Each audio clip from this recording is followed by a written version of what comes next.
Masyaallah muslimin rahimakumullah. Sebagaimana tema lanjutan setelah bab junub adalah bab tayamum. Dari hampir semua referensi yang saya buka dalam kitab-kitab fikih, ternyata setelah junub itu adalah bab tayamum. Banyak kalangan umat Islam itu memandang enteng yang disebut tayamum.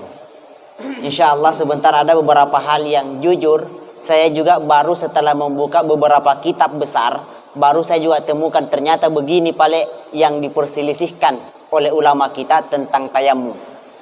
Ya, makanya saya membawa dua buku besar, satu fikih perbandingan mazhab, satu Minhajul Muslim atau ensiklopedia Muslim.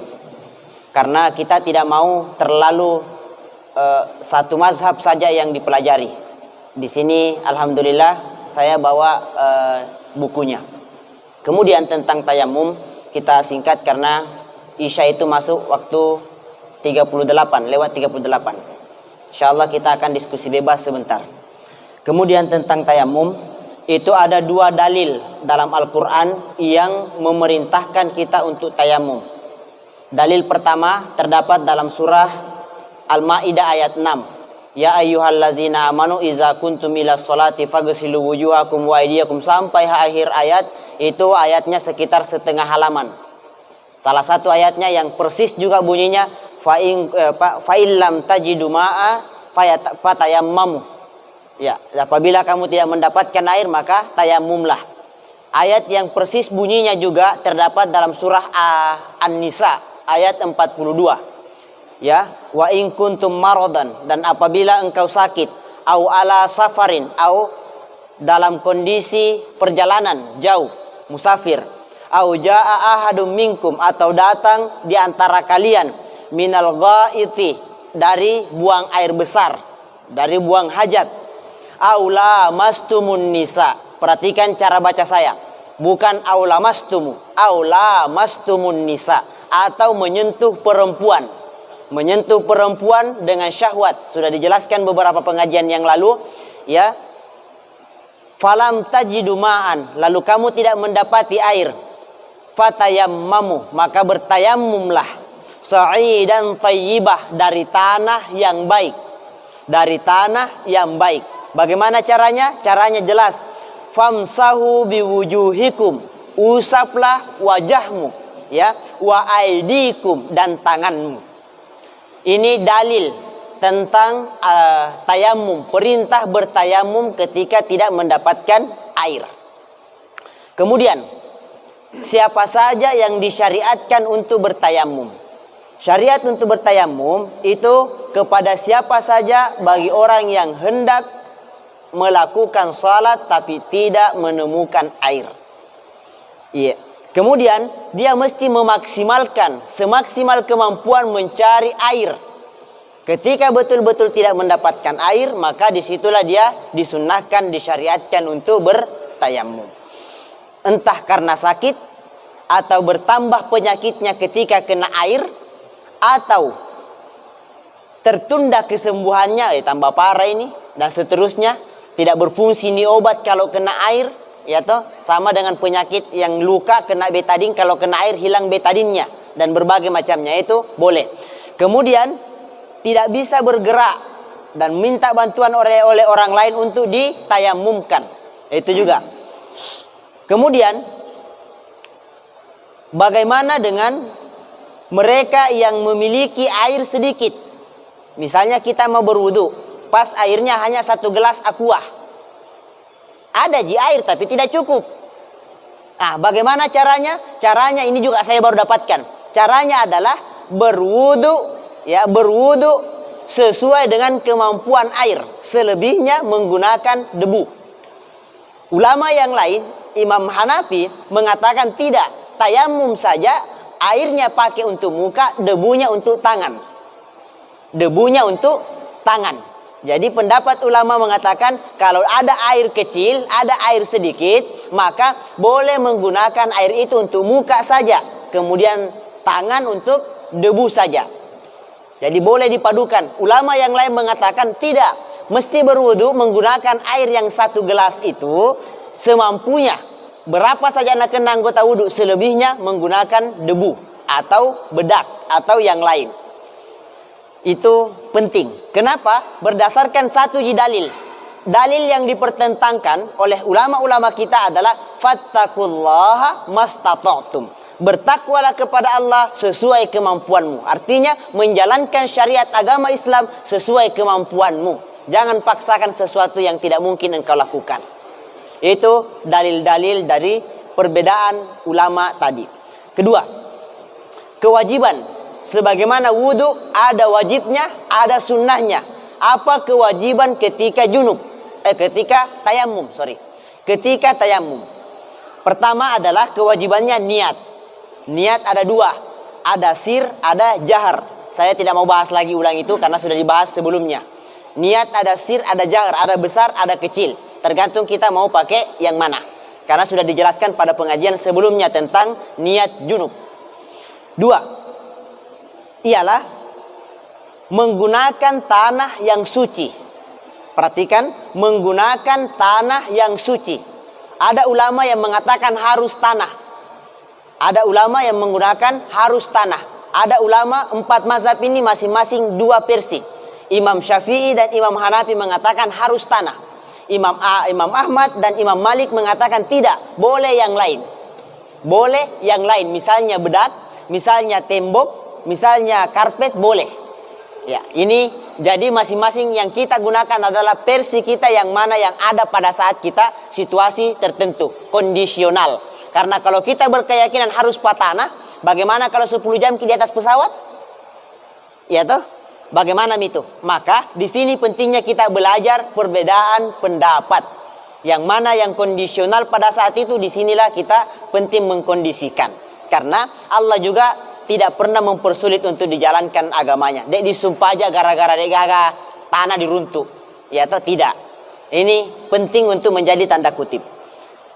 Kenapa? Karena ada ulama yang hanya menafsirkan dari ayat potongan surah An-Nisa dan surah Al-Maidah ialah fatayammamu sa'idan thayyibah. Berwudulah bertayamumlah dari tanah yang baik. Ini kontekstualnya hanya menjelaskan bahwa tanah saja bisa dipakai. Sementara hadis yang lain itu insya Allah akan kita lihat sebentar beberapa hadis tekstual. Aisyah radhiyallahu anha ketika Nabi sallallahu alaihi wasallam tidur sepanjang malam di paha Aisyah radhiyallahu anha, beliau sholat sambil duduk karena tidak mau berani membangunkan Rasulullah. Beliau bertayamum di atas sejadahnya. Di atas sajadahnya Aisyah radhiyallahu anhu itu bertayamum karena tidak berani, sementara suaminya, romantisnya Nabi, subhanallah, semalaman tidur di pahanya Aisyah.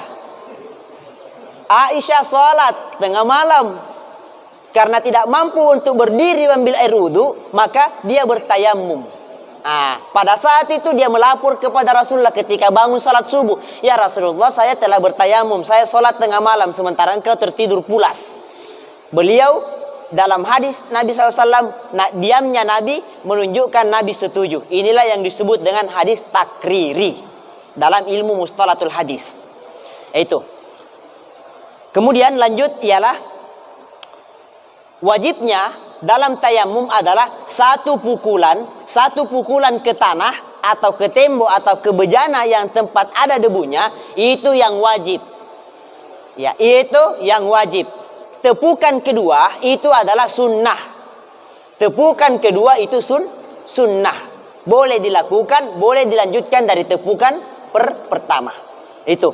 Kemudian ini yang terjadi banyak versi. Sebenarnya hanya ada 2 versi besar, yaitu mengusap ke wajah dan kedua telapak tangan berdasarkan dalil famsahu biwujuhikum wa aidikum. Muka dulu baru tangan.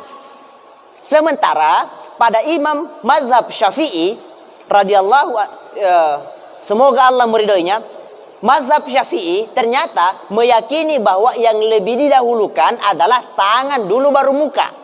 Berdasarkan hadis dari Abdullah bin Amr. Abdullah bin Amr radhiyallahu anhu itu menjelaskan dalam hadis Sahih Bukhari bahwa ternyata dia melihat, ini sahih juga hadisnya, bahwa mendahulukan tangan sebelum muka. Coba. Ada yang bilang, tayamum di semua ustaz. Senang kita tahu makalah lain, beda batin nama tayamum. Mana makalah lain roh? Kan kadang-kadang begitu. Hanya persoalan kecil, dia tangannya duluan. Saya muka aku duluan. Karena saya bilang ada ayatnya. Dia bilang ada hadisnya, saya sahih. Angka agak nih. Coba, pentingnya belajar. Semakin belajar kita semakin mudah kita bersatu. Di sini pentingnya. Abdullah bin Amr, di mana letak hadisnya? Bisa kita lihat di bab Sahih Bukhari Muslim, bab tayamum, atau di kitab Al-Lu'lu'al Marjan ringkasan Bukhari Muslim, itu di bab tayamum. Itu pada lembaran kedua, sekitar halaman kurang lebih halaman 30-an. Di sini penting. Kenapa? Supaya kita tidak berbeda. Tiap amalan yang tidak didahului dengan ucapan basmalah, maka dia terputus dengan Allah. Makanya penting. Namo aga dijamak bismillah matoki. Karena itu menyambungkan hati kita dengan Allah Subhanahu wa taala. 2. Memukul kedua, pukulan kedua atau usapan kedua. Mengusap kedua itu adalah sunnah. Iya. Jadi sempurnanya bismillah, kemudian mengusap mengiringi yang kedua, tangan. Misalnya kalau kita dahulukan muka dulu baru ke tangan, usap pertama ke muka, usap kedua ke tangan. Apalagi kemudian sunnah yang lain adalah mengusap sampai di siku. Mengusap sampai di siku. Ada usapan yang sampai di tangan saja. Yang wajib itu hanya sampai pergelangan tangan. Pergelangan tangan. Imam mazhab juga berbeda pendapat. Ada yang mengatakan harus sampai di siku, ada yang mengatakan cukup sampai di lengan saja. Kenapa ayat mengatakan wa aidikum, tanganmu? Seandainya ayat menginginkan sampai di siku, maka ayat mengatakan wa aidiakum ilal marafi, tangan sampai siku, sebagaimana wudu. Tapi ayat mengatakan wa aidikum, tanganmu saja. Tapi ulama untuk lebih kehati-hatian lakukan sunnahnya sampai ke siku. Lakukan sunnahnya sampai ke siku. Dengan tidak kehati-hatian bahwa bahaya, jangan sampai, tidak sampai, dan seterusnya. Itu kehati-hatian. Kehati-hatian. Artinya bahwa biar tidak dilakukan sampai di siku tetap sah. Tapi untuk kehati-hatian bisa sampai siku. Masyarul muslimin rahimakumullah.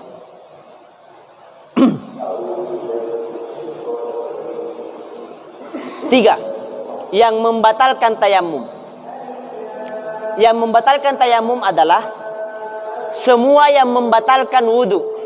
Semua yang membatalkan wudu itu membatalkan tayamum. Karena kedudukan tayamum itu menggantikan wudu.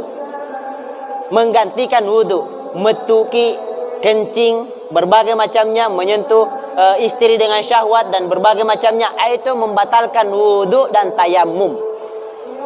Kemudian sesudah mendapatkan air, sudah kita tayamum, tiba-tiba jalan ke masjid, ada air mengalir, didengar ada air, itu batal tayamum, harus cari air, mengulangi wudu. Kecuali kalau sudah maki solat.